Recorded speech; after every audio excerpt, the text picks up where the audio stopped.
I found myself utterly clueless about the unfolding situation, spending countless hours harboring doubts about my husband. This was nearly a decade ago when I was in my 30s and had recently tied the knot with him. Despite his relentless commitment to work even before our marriage, I anticipated a challenging life together. However, the prolonged periods of his absence left me feeling isolated.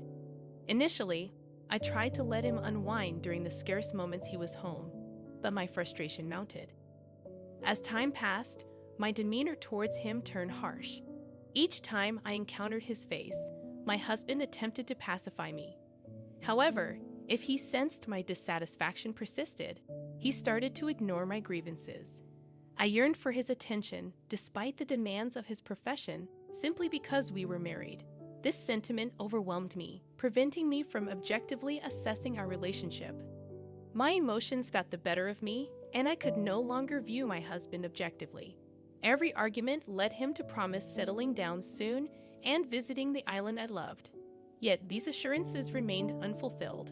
Frustrated, I questioned the priority of work over our relationship, expressing my weariness at his constant excitement that saddened me. No matter how hurtful my words, my husband never took them seriously. A nagging feeling crept in that our marriage was on the brink of collapse. He sensed my indifference, and soon after, I began to suspect infidelity. Initially, I dismissed it, attributing his frequent business trips to the nature of his job. However, the discovery of a hotel receipt and membership card in his suit pocket raised suspicions. It indicated stays on days he claimed to be on business trips, accumulating points for multiple nights. As a successful professional, my husband was popular with his female colleagues, leading me to speculate about his involvement with another woman.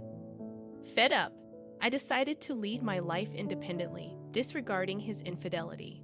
The initial enjoyment of this newfound freedom waned as I grew weary of pretending to be happy.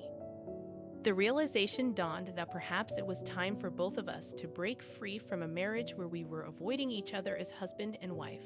Accepting the possibility that my husband might find happiness elsewhere, I contemplated moving on to the next chapter of my life. Despite the lingering love for the man I once adored, the realization hit me that I no longer wished to spend my life with him. Summoning courage, I initiated the process of seeking a divorce, grappling with the idea that there might be no alternative but to end our union. Days of deliberation led me to send a text message to his cell phone, asking him to come home early. "I need to talk to you," I texted him on his cell phone. "I need to talk to you too, and I'll try to leave as soon as possible," he replied promptly. Despite being certain about my decision to seek a divorce, I found myself contemplating that my husband might not want the same. The realization that he, too, was seeking a divorce sent my heart racing, making it hard to breathe as I struggled to stand. His heart, it seemed, had moved on to someone else. "Let's not cry anymore," I thought, resolving to end things with a smile. I made my decision and patiently waited for my husband to return home. Around 9 p.m., he arrived, noticeably having lost an unexpected amount of weight. His kind eyes and familiar tone remained, yet an insurmountable gap existed between us. Despite his usual reticence, my husband, a man of few words, kept looking down and stayed silent as I spoke.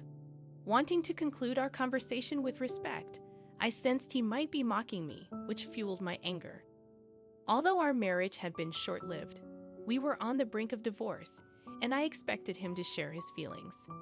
As frustration mounted, I began to argue with him, but my husband remained silent, attentively listening to my words. Desiring any response, I revealed my knowledge of his new girlfriend, thinking he might be unaware. To my surprise, he looked at me with astonishment and briefly smiled. After a pause, he asked, "What did you know?" Strangely, his joking tone made me laugh, and for the first time in a long while, we shared laughter together, irrespective of the gravity of our conversation. I was elated to share laughter with my husband, reminiscent of our happier times. After that, we engaged in conversation, and there was an odd sense of connection, perhaps because he knew I was aware of the affair. My husband's face seemed rejuvenated as he suggested putting an end to our hostilities. I don't want to leave you because I don't like you, he admitted. Agreeing to my proposal, we decided to clean our room and divide our possessions, turning each item into precious memories, though some were meant to be kept hidden.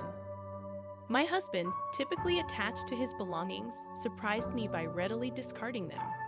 Take anything you want. It's all my fault. This is my atonement, he declared. As we tidied up the room and only our belongings remained, his eyes seemed to well with tears. The sadness he felt mirrored my own, evident in the shared task of cleaning up the mess. Taking a break for the rest of the day after the cleanup, I decided to clear my mind with a bath.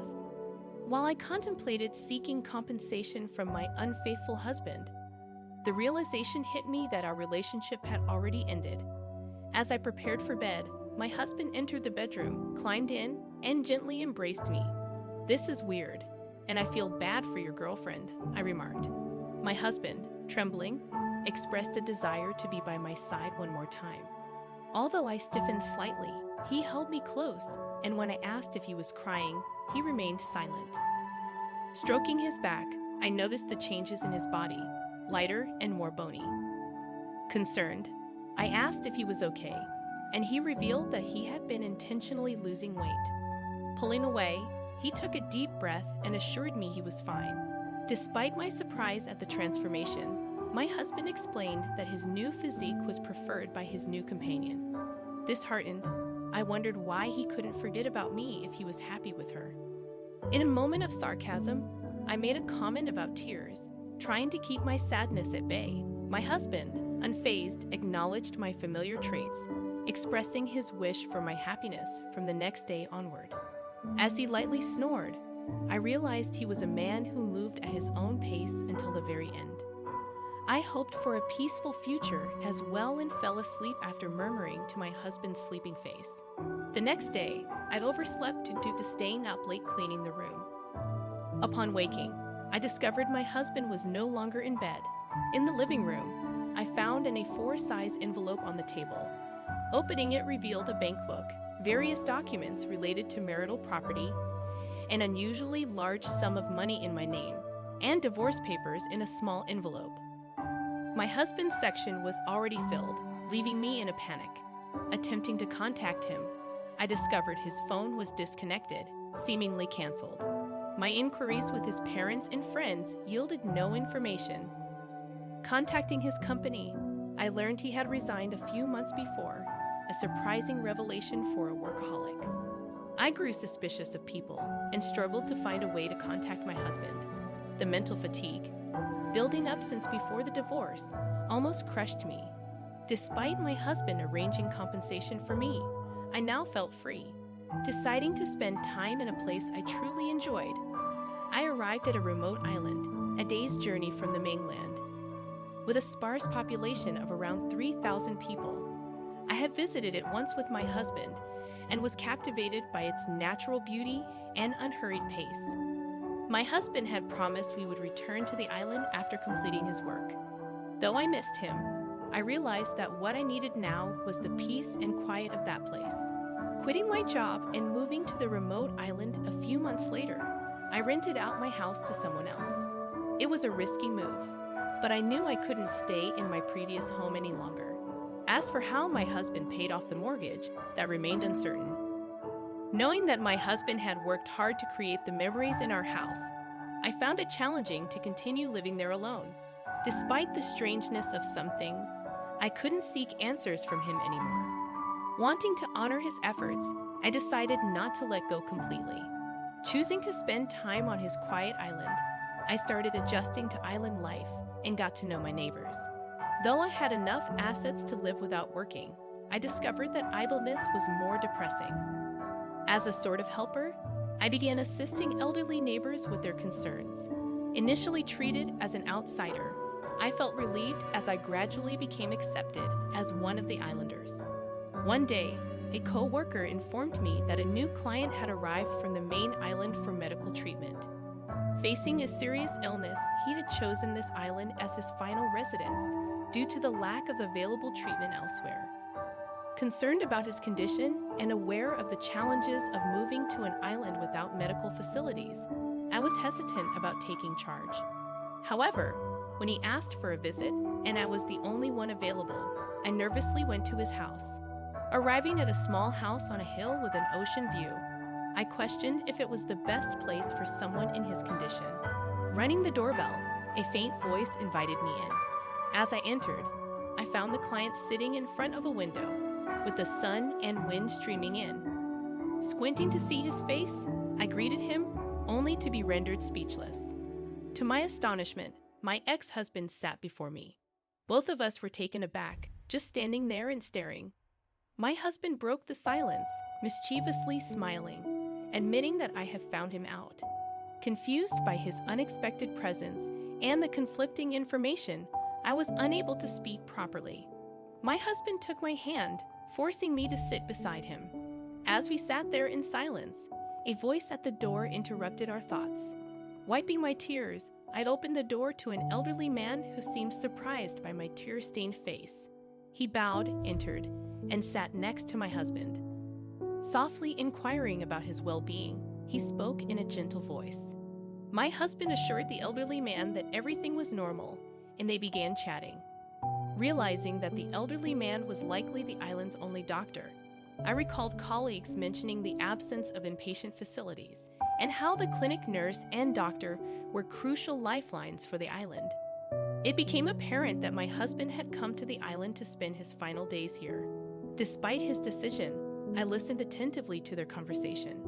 After the brief conversation with my husband's doctor, who left after about 10 minutes of casual discussion, I couldn't resist running after him. Startled by my flustered appearance, he seemed to understand when I explained our relationship. Anxious about my husband's condition and future treatment, I questioned the doctor, but he insisted he couldn't disclose anything without my husband's consent. With a heavy heart, the doctor shared that my husband wouldn't be able to walk by himself soon and suggested that it would be a shame for him to spend his final days alone, urging me to be there for him. Stunned by this revelation, I returned to the house where my husband was waiting, seemingly anticipating my inquiries. Greeting me with a smile, my husband acknowledged that he couldn't live without me, so I requested to spend the night. My husband's house, now reduced to a few pieces of luggage and a couple of futons, became the backdrop for the first night we slept together since discussing divorce. Under the covers, we shared the story of how we had arrived at this unexpected juncture. Eager to inquire about his illness, I decided it wasn't the right time for painful discussions. Instead, we reminisced about our past, partly influenced by my feelings about his past relationship. Wondering if he hadn't brought his girlfriend to the island before I requested to stay, my husband simply laughed, covering up the unspoken sadness. Mindful of his feelings, I refrained from probing further. The next day, I informed my employer of the situation and decided to take some time off. Determined to spend what time my husband had left with him, I took him around the island in a wheelchair, revisiting places I remembered and exploring new ones. It was satisfying just being together, and I wished we had been open with each other during our marriage. Despite the challenges, my feelings for him grew stronger even after our divorce, and I resolved to stay by his side like a friend. As his disease progressed, my husband's physical strength deteriorated to the point where daily tasks became difficult. The doctor visited every day, offering the only relief that my husband was no longer in pain. Witnessing the toll the disease took on him, I nursed him tirelessly, never leaving his side. Gradually, my husband stopped waking up, and I continued to sit by his side, reading his favorite books and describing the sights and sounds around us. Despite his limited responsiveness, I cherished every moment, and my love for him intensified my sadness. Eventually, the day arrived when he stopped waking up altogether. I held his hand, telling him about beautiful sunsets and the world outside, even though he couldn't respond. When his hand grew cold and his breathing became unnatural, panic set in, and I called the doctor. The doctor arrived promptly, confirming that my husband's blood pressure had dropped significantly. He suggested letting him go in peace and assured me that my husband wanted me to stay with him. Despite the sorrow, the doctor stayed true to his word, being there if anything happened. As my husband took his last breath and passed away quietly, I couldn't stop crying. Yet, I found solace in being there for him until the end.